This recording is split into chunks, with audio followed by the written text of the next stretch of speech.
A very good evening to all of you. I hope I am visible and audible. Just quickly confirm this in the chat box. Right, so I am Nikita and I welcome you to Rodha. I welcome you to this 13th session of RC Techniques and Practice. So, if you attended the last session, do you remember what we did last time? Right, let me see who remembers. So, we talked about an RC passage on design. In case you didn't attend that session, I recommend you to go and watch it because it had some difficult vocabulary words.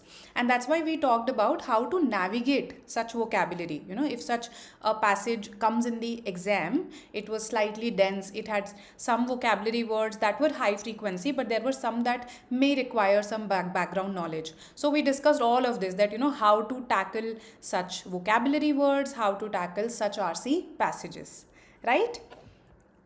Good evening, Ritik.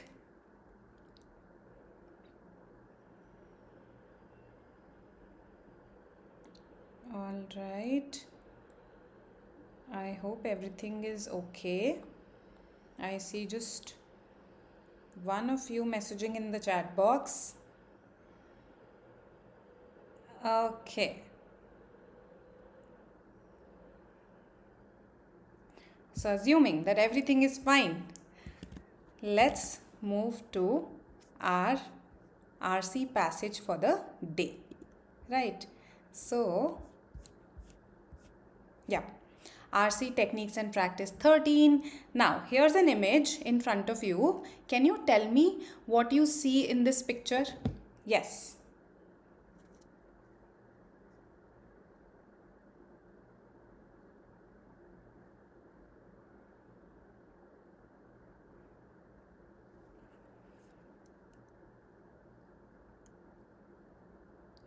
So, Sniper, yes, it will help, right? So, internships, certifications, they do help you to tell the interviewer that, okay, this is how I utilized the time that I was on a break. In fact, if it's an internship and if you are teaching quants, then it's a very good utilization of your time, and it also contributes towards your CAT prep. It also contributes to what you will be doing in your MBA later on, right? Because there'll be a lot of mathematics involved there as well. So yes, it's a good justification. Ashish says, yes, there are certain workers at some factory, right? People working in a factory.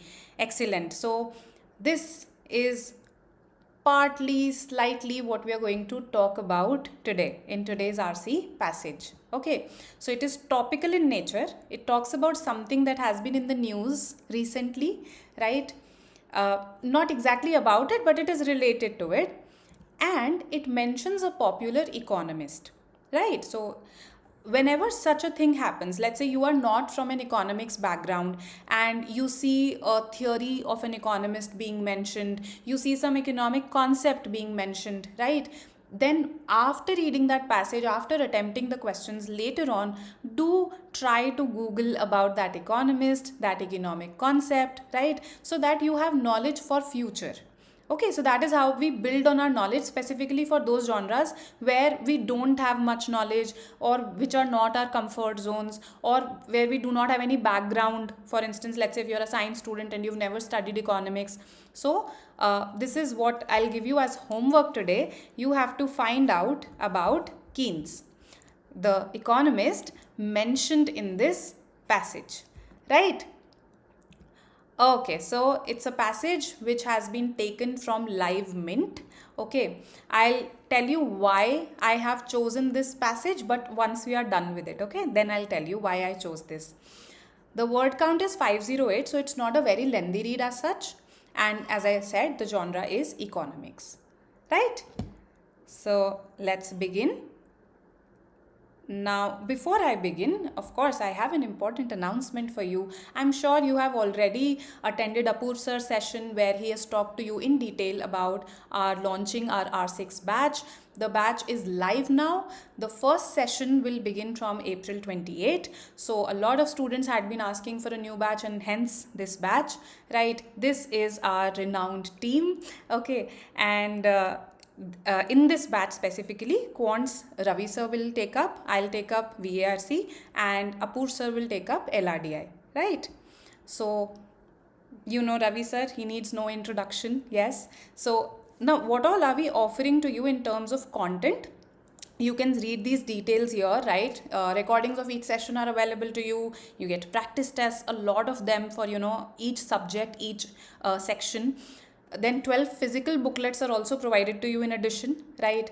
There are sectional tests, there are mock tests, there are topic tests, and we give you video solutions for them, right? So a lot of content, and if you just follow this, I think it's enough, right? And in fact, from September we launch booster sessions. So once we are done with the syllabus, where we practice some nuanced sets, where we practice some, let's say, dense abstract RC passages, basically prepare you for the toughest that the exam can offer, right? So this is how this batch will proceed. Apur sir, as I said, will take LRDI, and I will take up VARC, right? So yes, these are the details. If you want to ask anything, you can, right? And after this, we'll proceed to the RC passage now, right? So here is the passage. It's divided into 2 slides. Once you're done with slide 1, you have to tell me that you've read so that we can proceed. Okay, read it, not a difficult read. Yeah, start.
Done with the with this slide.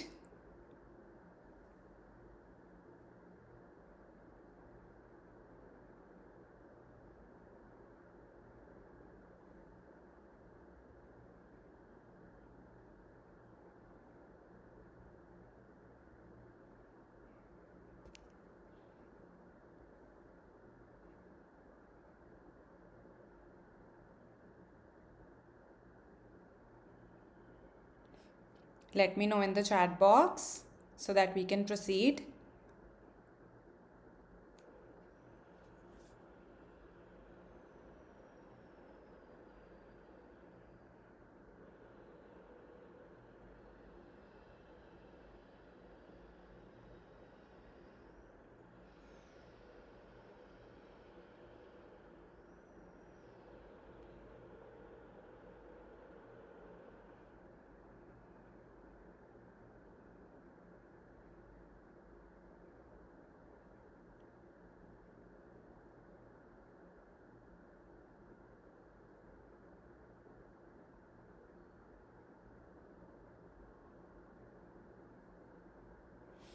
Okay, I am assuming that you have read. Yes, it's been a while. So I'm assuming that you've read the first slide. What do you say, Ashish, Ritik?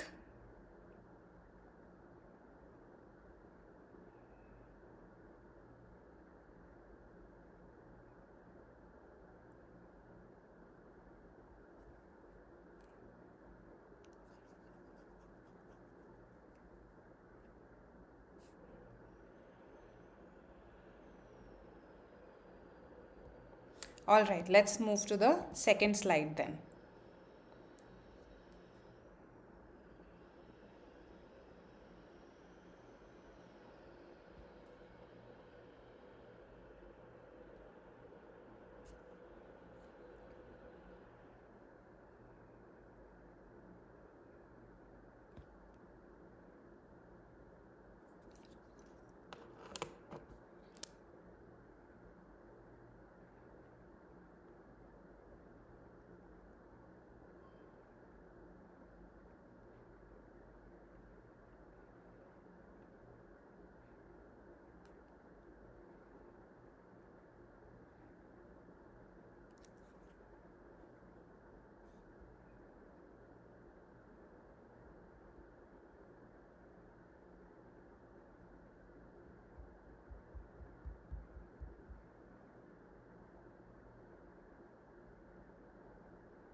All right, done this slide as well.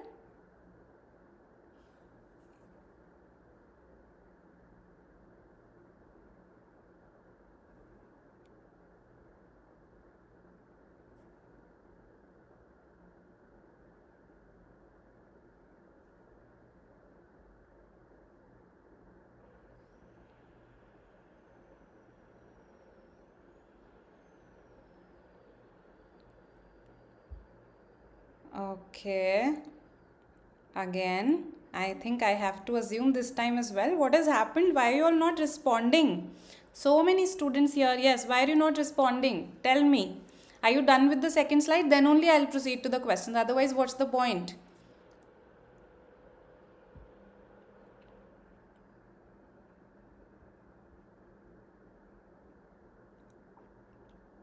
Good evening, Himanshi. Okay, so Gaurav is saying I'm a 23 graduate, worked till April 2024, then quit my job and prepared for CAT. Okay, but didn't get a good percentile. Should I consider taking another gap? Now I'm already enrolled in various certifications. So, Gaurav, then along with your certifications, you can actually prepare for CAT. So, by certifications, I'm sure you mean, let's say, short term courses that are geared towards what you would want to do later on, let's say, in your MBA, right? Okay, then let's go to the question. So, first of all, did you understand this RC passage?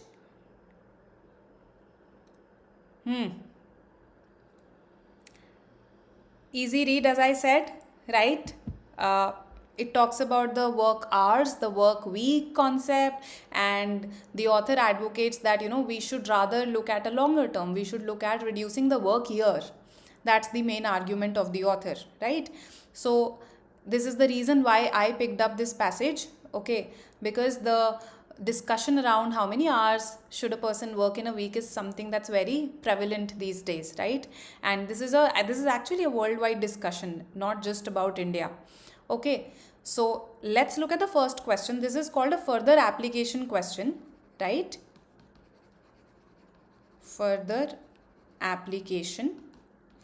And here you are given certain examples, some work arrangements are given to you. You have to see that, given, I mean, if I go by the recommendations of the author, then which of the following work arrangements would the author prefer the most, right? So tell me.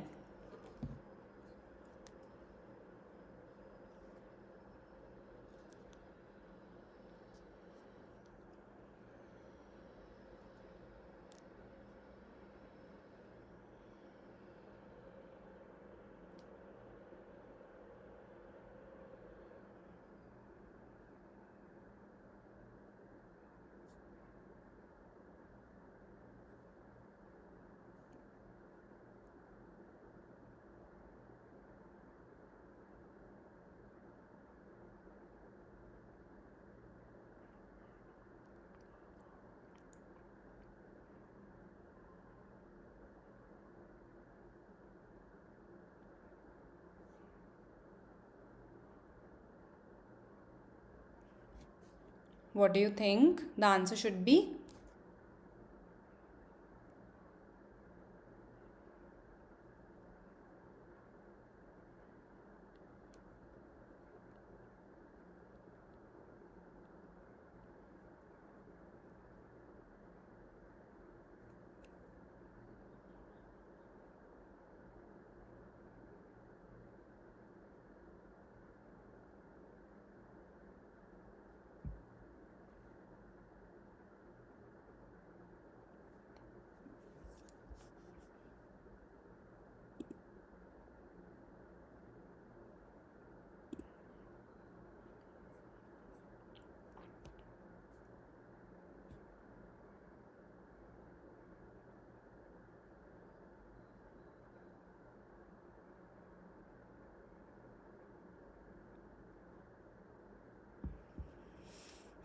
What has happened today?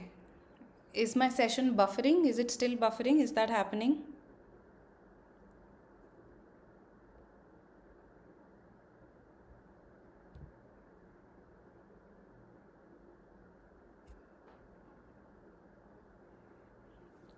Okay.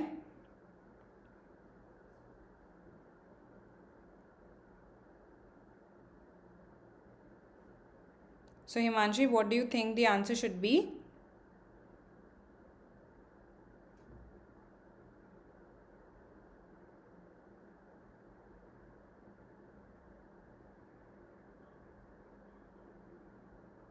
Ashish, Ritik.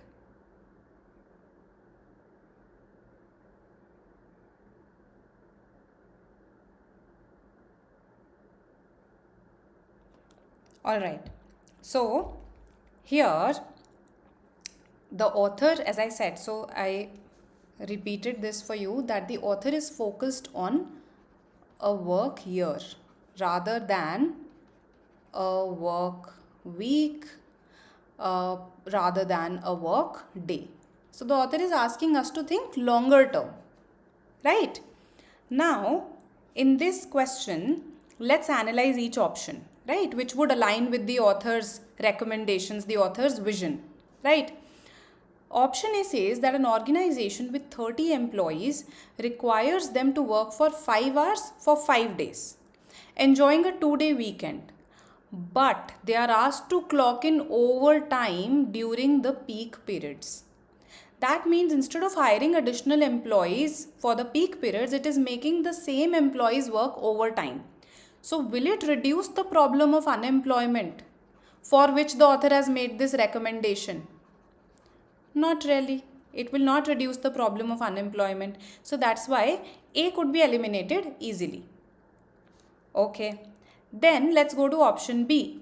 An organization with 30 employees requires them to adjust their daily working hours according to the product demand. Okay, so that means for the on the day-to-day basis, there's nothing that is fixed as such. In fact, they're adjusting it depending on the product demand with fixed yearly 1400 hours per employee.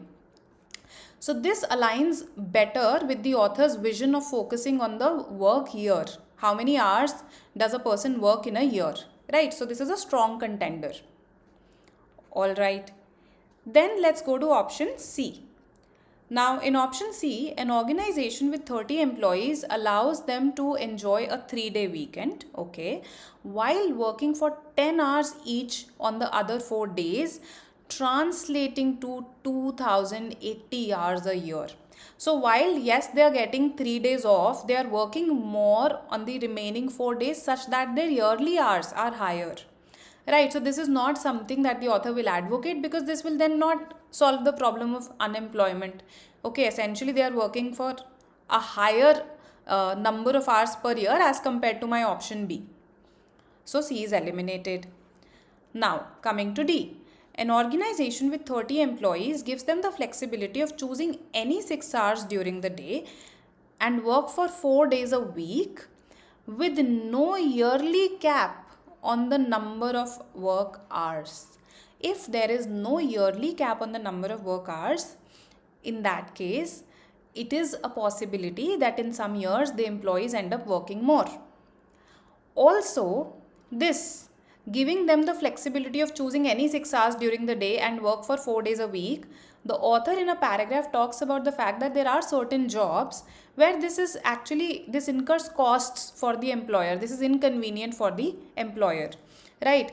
For example, jobs such as doctors, nurses, airline crew, computer maintenance, investigative journalism. Here you are required to work longer hours, right? If that doesn't happen, then there are costs that are borne by employers.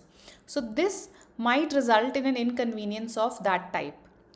And besides, there is no yearly cap, so it probably will not reduce the work hours per year and will not solve our problem. So then what should be the answer? Option B. Right? Oh, it's lagging. I'll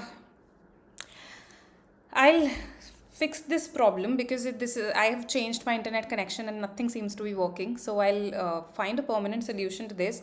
For today, please bear with me. I am going ahead with the session. So in case it's lagging right now, you can watch the recorded version, right? Because I think once it's recorded, it doesn't lag then. But I will fix this because it has become quite annoying for me as well, right? So yeah, just treating it like a recording now. Question number 2. Why has the author written para 5? And this is your para 5 which we just read, right? So we will go back and we will read para 5. Okay, that's what we'll do. So this is our para 5. Right, it says many service sector jobs require long uninterrupted stretches of time devoted, right? Not just emergency room doctors and nurses, but airline crew for long distance flights, computer maintenance and service, investigative journalism, and so on. So examples.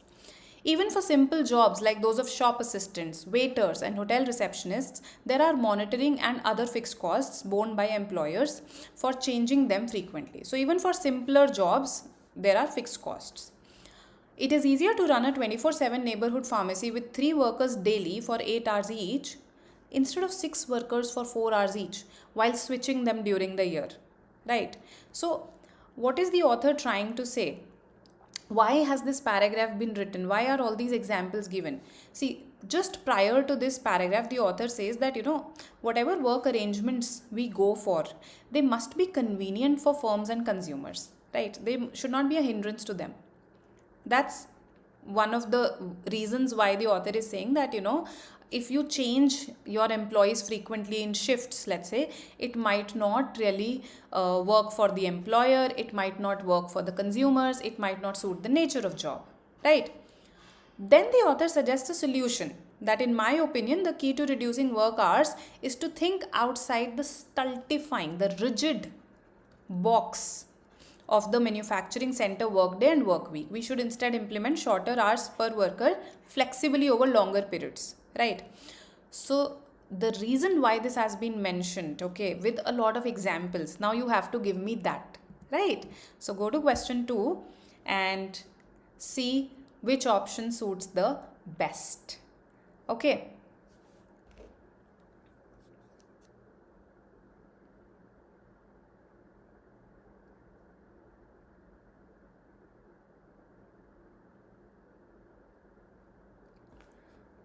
So I'm sure uh, you'll pause your screens, right? You'll look at the options.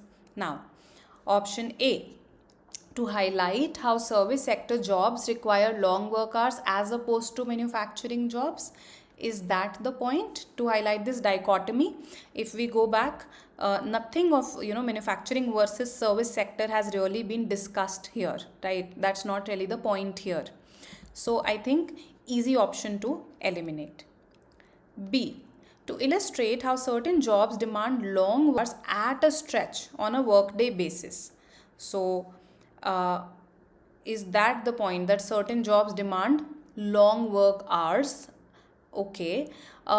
This is the point for part of the, I mean, this is what part of the paragraph is saying. I think this one, right? They demand long work hours, uninterrupted stretches of time devoted.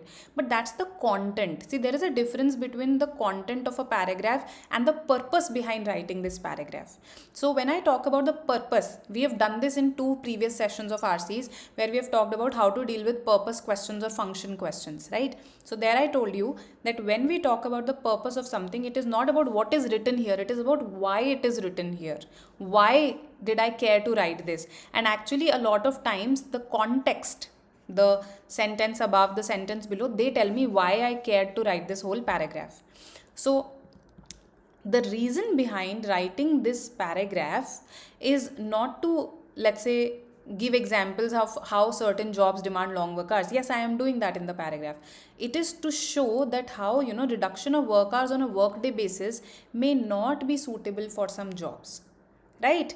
So that reduction of work hours on a workday basis, it may not work for some jobs, and that is why as a solution, the author says that let's think of a longer duration rather than a workday basis, right? So that's why it is C that is a better answer choice here rather than B. Make sense? This is the content, this is what is being said, this is the why of it, why it is being said, to illustrate this. Okay. D says, while some jobs inherently resist shorter hours, firms avoid reducing hours even in flexible roles due to cost and logistical burdens. No, this is not really the reason why the author has written this. The author does give us examples of 2 types of jobs. One where we do need uninterrupted work hours, like doctors, nurses, right? The first example is of that. And another is of even simple jobs like waiters, shop assistants, etc. But the idea behind that is not to say that firms are avoiding, reducing hours even in flexible roles. Again, this is more in the nature of content rather than the purpose. Whereas the question was why, what is the purpose, right? That's why option C. Okay. Now,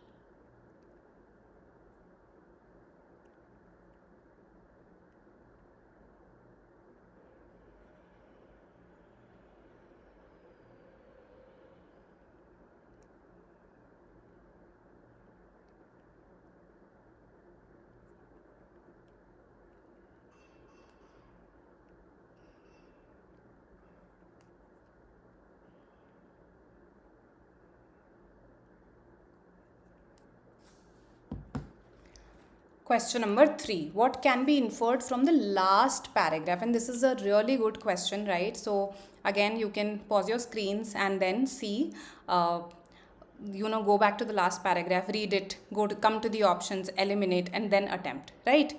So if I go to the last paragraph, it says, in brief, governments should ignore the work week and focus on reducing the work year. Whenever you have this kind of a structure, should ignore the work week and focus on. So this is a suggestion. This is important, right? I tell you that POV of the author is always important. A suggestion here, important. In 1930, Keynes predicted a 15-hour work week a century later. Instead, his disciples such as Lord Robert Skidelsky should aim for a 1,000-hour work year by 2030, roughly equal to a 20-hour work week, right? So these are the two things that have been, in fact, three things that have been said in the last paragraph. Now, let's go to the options. Keynes' disciples should ignore his prediction. Is that the suggestion, that they should ignore his prediction? We are just saying that we should ignore the work week and focus on reducing the work year, not that you should ignore Keynes' prediction. So this is distorted. Okay. Keynes' prediction has not come true. So we are saying that in 1930, Keynes predicted a 15-hour work week a century later. That means, let's say after 2030, right? By or after 2030, that's what we are talking about. So whether it has come true or not, we'll get to know by 2030 only. We simply can't say that it has not come true today, right? We can't say that. So again, eliminated. Okay.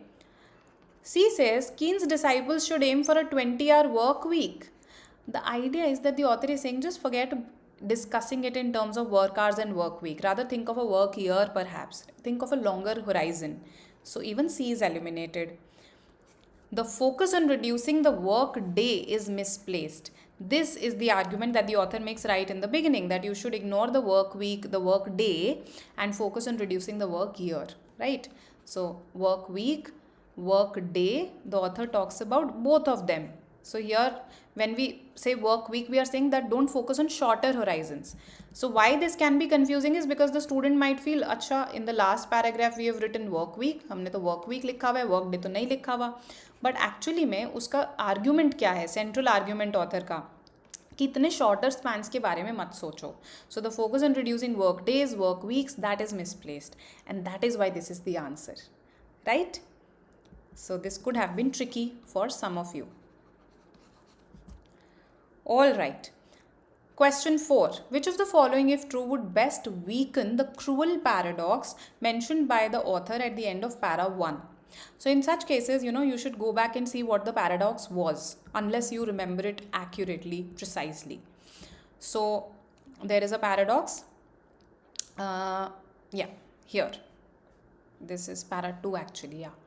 So it says that while robots make blue-collar jobs redundant, artificial intelligence is doing the same to white-collar jobs, right? Accountants, computer programmers, some legal services, etc. So examples of white-collar jobs. A cruel paradox of the world we live in is that labor-saving technology meant to make life easier is leading to job losses, thus making life difficult. So what is the labor saving technology that is being discussed here? Two examples have been given to us: robots, AI, right? So robots making blue collar jobs redundant, AI making white collar jobs redundant. So the idea of labor saving technology was to make a human being's life easier, but see, it is resulting in job losses, thus making life difficult. Okay, so this is the paradoxical situation here. Something meant to make life easy is making it difficult. Logical contradiction, right? Okay. Now, how is it making it difficult? By leading to job losses. This also we have to remember. It's a key point. Now, let's have a look. This is a good question. I would call it moderate to difficult, right?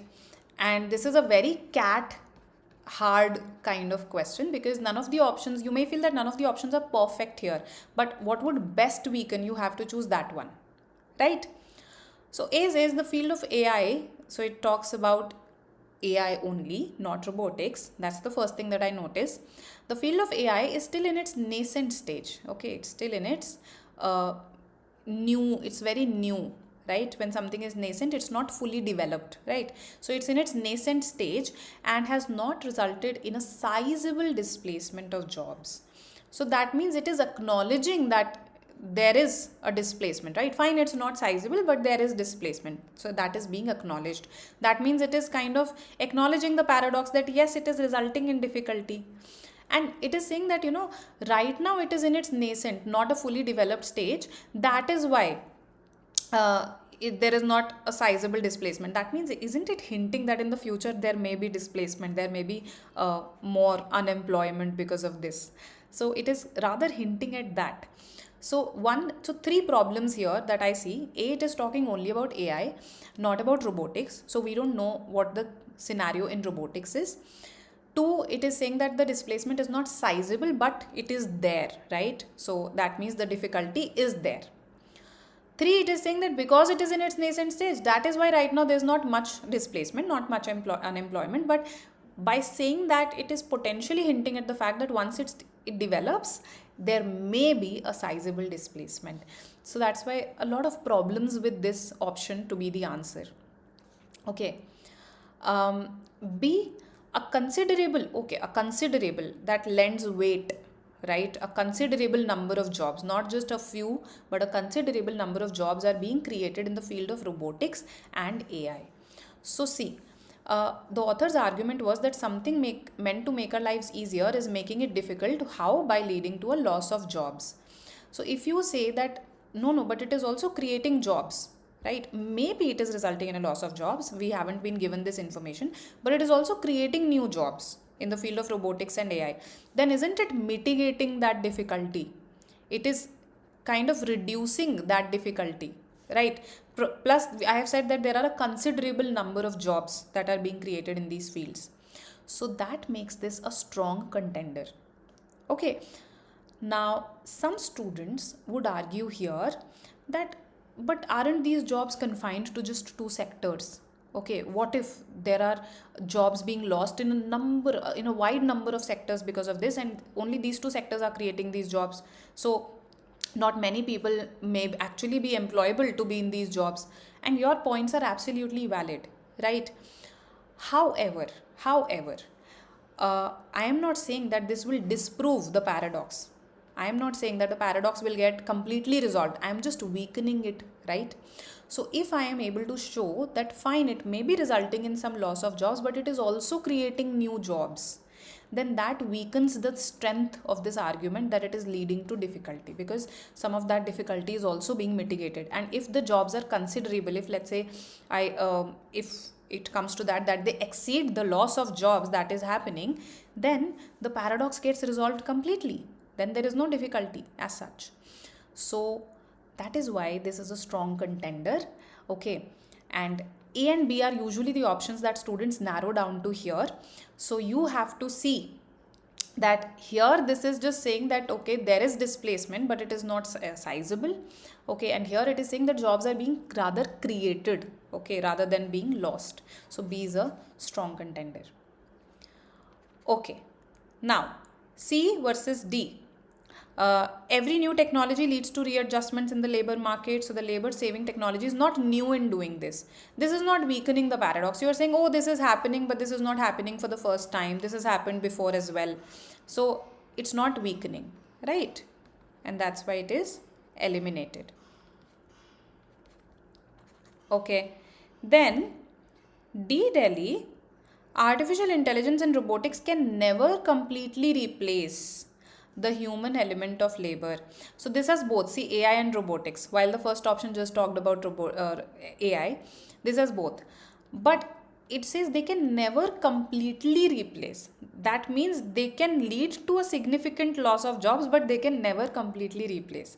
So this again, the paradox still stands. They can, even though they don't completely replace, they can still result in a significant loss of jobs, leading to difficulty for humans. And that's why D will also not be the answer. right? So I hope this is clear. This was a good question, and uh, it looks like a tempting answer, right? But it's B that is the better answer choice here. That best weakens the paradox, not resolve it, but weaken it. So these were the four questions. I really hope that we would have a live session today, and I am quite bummed out by this issue. I will resolve this at the earliest, right? I'll just see the wires myself today, and do watch the recording, right? And if you have any queries, you can post in the comment box. I will answer them there. Okay. And we will schedule another RC session, right? So that we can kind of compensate for this. And on Thursday and Saturday, we have editorial sessions. In these editorial analysis sessions, if you have been attending them, they are pretty much like RC sessions only, because I bring a topic, right? Usually something that is happening around us right now, and I also create questions myself on these topical articles, on these topical editorials, right? So they are pretty much like RC sessions. So do come and attend that, and I will fix this by then. Okay, so sorry for today, and thank you if you watched some of the session live patiently. Post your queries in the comment section, I will answer them. Okay, bye, see you.